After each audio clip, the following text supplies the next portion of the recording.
नमस्कार दोस्तों। आज आज का डेट क्या है?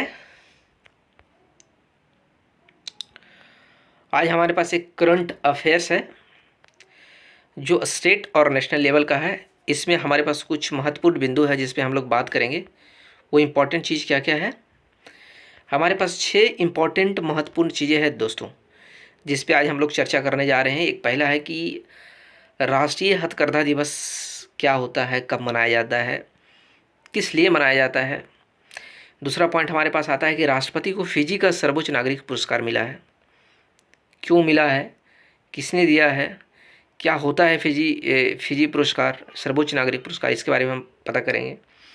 सरिस्का बाघ अभयारण्य क्या है, सुराज्य मान्यता रैंकिंग फ्रेमवर्क क्या है, अस्त्र मार्क 1 मिसाइलों के उत्पादन को मंजूरी क्या है, और शहरी वानिकी योजना क्या है, इसकी क्या मतलब, इस पर क्या काम हो रही है, इसकी क्या अपेक्षाएं हैं, कब बने हैं। और इस 6 चीज़ों पे आज हम लोग ध्यान केंद्रित करेंगे, 6 चीज़ों का हम लोग डिस्कस करेंगे। तो हम आज शुरुआत करते हैं पहले से कि राष्ट्रीय हथकरघा दिवस क्या होता है।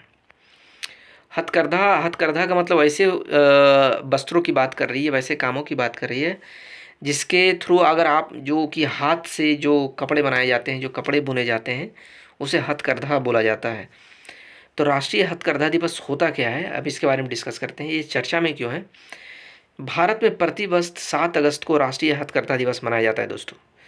7 अगस्त को यह दिन वर्ष 1905 में स्वदेशी आंदोलन की शुरुआत की याद में मनाया जाता है। 1905 में हमारे पास एक था, क्या बोलता है उसको, स्वदेशी आंदोलन चला था, जिसमें कि जो विदेशी जो कपड़े थे, विदेशी जो वस्तुएं थे, उसको बाइकआउट करने की शुरुआत की गई थी और अपना देश एक तरीके से आत्मनिर्भर चीज़ों पर ध्यान देने का प्रयास किया गया था और खुद ही कपड़ा बुनने के लिए प्रेरित किया गया था कि हम अपने देश में कपड़ा बुनेंगे, हम खुद ही बनाएंगे, अपने रिसोर्सेज का इस्तेमाल कर चीज़ों को बनाएंगे। तो उसी की शुरुआत, उसी की याद में राष्ट्रीय हथकरघा दिवस 7 अगस्त को मनाया जाता है। 7 अगस्त 1905 के दिन ही स्वदेशी आंदोलन की शुरुआत भी हुई थी। स्वदेशी आंदोलन विदेशी वस्तुओं पर निर्भरता को कम करने और घरेलू उत्पादन को बढ़ावा देने के लिए शुरुआत किया गया था। इस आंदोलन के दौरान हथकरघा क्षेत्र ने महत्वपूर्ण भूमिका निभाई थी। हथकरघा क्षेत्र ने इस आंदोलन में इसका एक बहुत ही एक तरीके से जो हाथ से बनी हुई चीज़ें थी उसका ही बड़ा ही इम्पोर्टेंस हुआ था, बड़ा ही इफेक्टिव रहा था वो। यह दिन हथकरघा उद्योग के बारे में जागरूकता बढ़ाने का कार्य भी करता है। क्या होते हैं हथकरघा उद्योग? वैसे जो मतलब एक तरीके से इंडस्ट्री की बात करता है, वैसे फैक्ट्री या फिर वैसे क्षेत्र की बात करता है जिसमें हाथों के द्वारा चीज़ों को बनाया जाता है, उसे हम हथकरघा उद्योग के बारे में बात करते हैं। उसके बारे में भी जागरूक करने का काम करता है। इसे पूरे देश में वस्त्र मंत्रालय के द्वारा मनाया जाता है। केंद्र सरकार ने वर्ष 2015 में 7 अगस्त को राष्ट्रीय हथकरघा दिवस के रूप में मनाने का निर्णय भी लिया था, यानी कि ज़्यादा दिन इसके नहीं हुए हैं, 2015 से इसकी शुरुआत हुई है। पहला राष्ट्रीय हथकरघा दिवस 7 अगस्त 2015 को ही मनाया गया था। इससे प्रश्न क्या उठते हैं दोस्तों कि स्वदेशी आंदोलन की शुरुआत कब हुई थी? तो 7 अगस्त 1905 इसका सही उत्तर होगा। और दूसरा पॉइंट हमारे पास आता है जो जिस पे हम लोग को डिस्कस करना है कि राष्ट्रपति को फिजी का सर्वोच्च नागरिक पुरस्कार मिला है। फिजी क्या है, कहाँ है, इसके बारे में भी बात करेंगे। आइए चलते इसको, ये चर्चा में क्यों है इसको डिस्कस करते हैं। हाल ही में भारत के राष्ट्रपति श्रीमती द्रौपदी मुर्मू को फिजी के सर्वोच्च नागरिक पुरस्कार companion of the border of Fiji से सम्मानित किया गया है।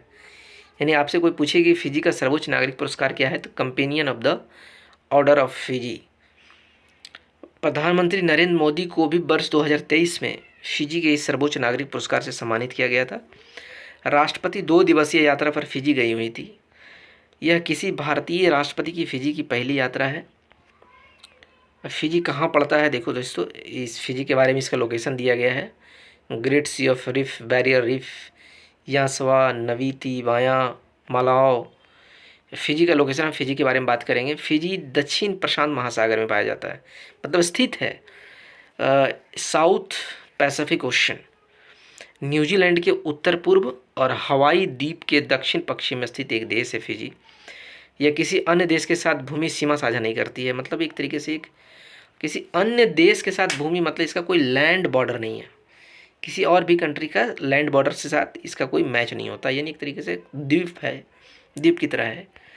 राजधानी इसका सूबा है फिजी, डॉलर इसका करेंसी है फिजी का। वैसे प्रश्न कहते हैं कि फिजी निम्नलिखित में से किस महासागर में स्थित है?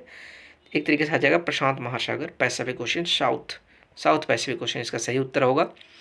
सरिस्का बाघ अभयारण्य क्या है? सारिस्का बाघ अभयारण्य क्या है, इसके बारे में भी हम लोग डिस्कस करते हैं। आइए देखते हैं ये चर्चा में क्यों है।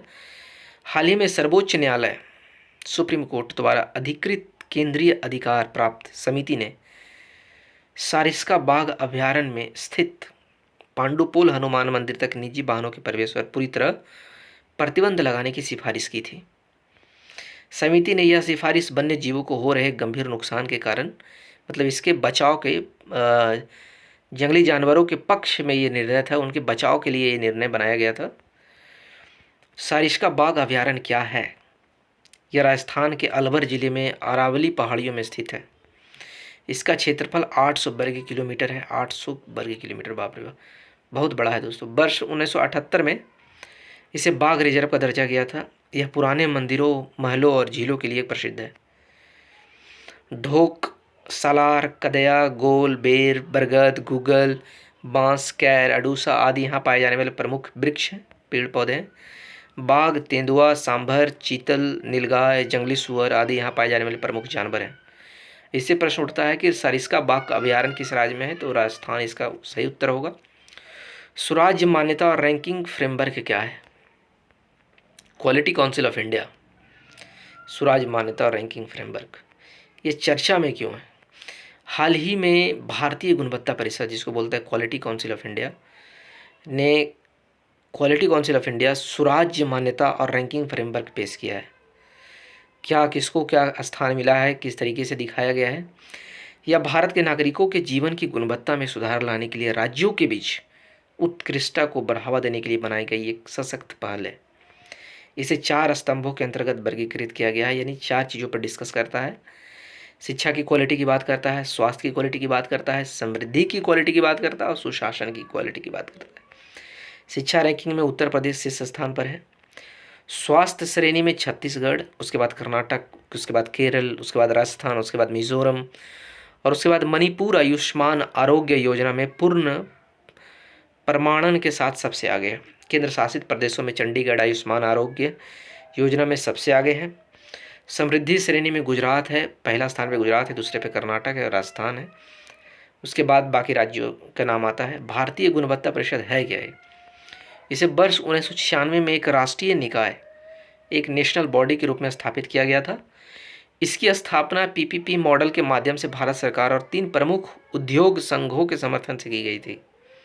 उद्योग संघ एक है एसोसिएटेड चैम्बर ऑफ कॉमर्स, यानी कि एक तरीके बिजनेस ऑर्गेनाइजेशन की बात कर रहा है। Associated chamber of commerce and industry of India, भारतीय उद्योग परिसंघ, फिक्की। इसका उद्देश्य उत्पादों, सेवाओं और प्रतिक्रियाओं के स्वतंत्र तृतीय पक्ष मूल्यांकन के लिए एक तंत्र स्थापित करना है।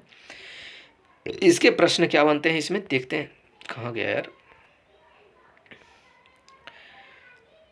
इसका प्रश्न क्या निकल करता है? भारतीय गुणवत्ता परिषद की स्थापना कब हुई थी? 1996 इसका सही उत्तर है। अस्त्र मार्क 1 मिसाइलों के उत्पादन को मंजूरी। क्या है अस्त्र मार्क 1? क्या कर रही है, क्यों न्यूज़ में है, इसके बारे में बात करेंगे कि चर्चा में क्यों है। हाल ही में भारतीय वायुसेना ने 200 अस्त्र मार्क 1 मिसाइलों के उत्पादन को मंजूरी दी है। इनका उत्पादन भारत डायनेमिक्स लिमिटेड द्वारा किया जाएगा। ये इम्पोर्टेंट है कि भारत डायनेमिक्स लिमिटेड द्वारा इसका किया जाएगा। वायुसेना द्वारा इन मिसाइलों का इस्तेमाल सुखोई 30, MKI और हल्के लड़ाकू विमान तेजस के लिए किया जाएगा। अस्त्र मार्क 1 मिसाइल क्या है, इसके बारे में हम बात करते हैं। इसे रक्षा अनुसंधान और विकास प्रयोगशाला DRDL, अनुसंधान केंद्र इमारत RCE और DRDO की अन्य प्रयोगशालाओं द्वारा डिज़ाइन और विकसित किया गया है।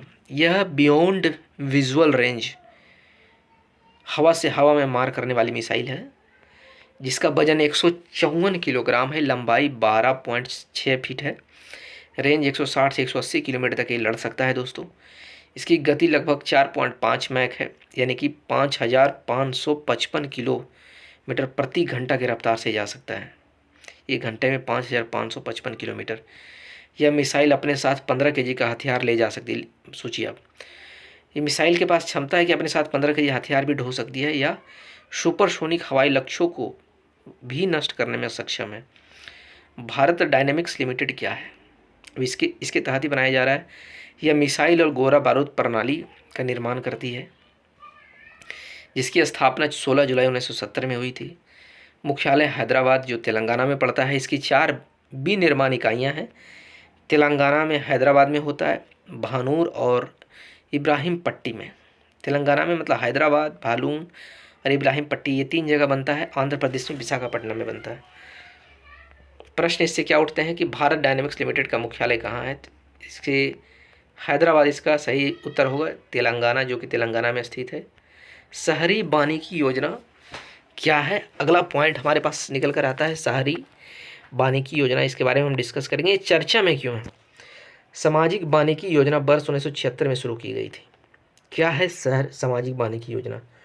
यह सामाजिक प्रयासों द्वारा वृक्षारोपण से संबंधित है। कहने का मतलब है कि यह समाजों को पेड़ लगाने के लिए प्रेरित करता है, इन्वायरमेंट को हरा भरा बनाने का प्रयास करता है, एक तरीके से इन्वायरमेंट को बचाने का प्रयास करता है। राष्ट्रीय कृषि आयोग ने, यानी कि नेशनल फार्मिंग एसोसिएशन कह सकते हो, ने सामाजिक वानिकी योजना को 3 भागों में बांटा है। एक कहता है कि शहरी वानिकी होगा, एक ग्रामीण वानिकी होगा, एक फार्म वानिकी होगा। तो शहरी वानिकी योजना क्या है? केंद्र सरकार शहरी क्षेत्रों में हरित क्षेत्र विकसित करने के लिए, यानी कि पेड़ पौधे लगाने के लिए, शहर को हरा भरा करने के लिए, करने के राज्यों के प्रयासों का समर्थन करने के लिए शहरी वानिकी योजना के तहत धन प्रदान करती है। यानी कि एक तरीके से कहा जाए तो केंद्र सरकार शहरी क्षेत्रों में हरित क्षेत्र विकसित करने के लिए राज्यों के प्रयासों का समर्थन करने के लिए, यानी कि एक तरीके से ये राज्यों को मोटिवेट करता है, प्रमोट करता है पेड़ लगाने के लिए, उसको वहाँ के जो इन्वायरमेंट है उसे बचाने के लिए, उसे और हरा भरा करने के लिए, उसके यहाँ तक कि उसके लिए ये लोग बजट भी तैयार करते हैं और पैसे देने का भी काम करते हैं। इस योजना को निगमों, नगर परिषदों, शहरी स्थानीय निकायों में शहरवासियों को पूर्ण स्वस्थ रहने का वातावरण प्रदान करने के लिए 1000 शहरी वन क्षेत्र बनाने के लिए डिजाइन किया गया है। कम से कम तो 1000 शहरी वन क्षेत्र होना चाहिए। इस योजना के माध्यम से स्वच्छ, हरे, टिकाऊ शहरों के विकास में योगदान दिया जाता है। शहरी वानिकी को वानिकी मुआवजा निधि प्रबंधन और योजना आयोग निधि द्वारा समर्थित किया गया है। शहरी वानिकी की कुछ मुख्य विशेषताएं हैं। क्या है शहरी वानिकी? क्या चीज़ को डिस्कस करता है, किसके बारे में बात करता है? शहरी व्यवस्था में हरा भरा स्थान तथा सौंदर्य परवक वातावरण का निर्माण करना है। हरा भरा स्थान हो और खूबसूरत वातावरण हो, यानी कि पेड़ लगाने का काम करना है, इसका मेन मोटिव है। वनस्पति और जैव विविधता, जिसको डाइवर्सिटी भी कहा जाता है, के बारे में जागरूकता पैदा करना और पर्यावरण निगरानी को भी बढ़ावा देना इसका काम है। क्षेत्र की महत्वपूर्ण वनस्पतियों के संरक्षण को सुविधाजनक बनाना इसका भी जिम्मेदारी है।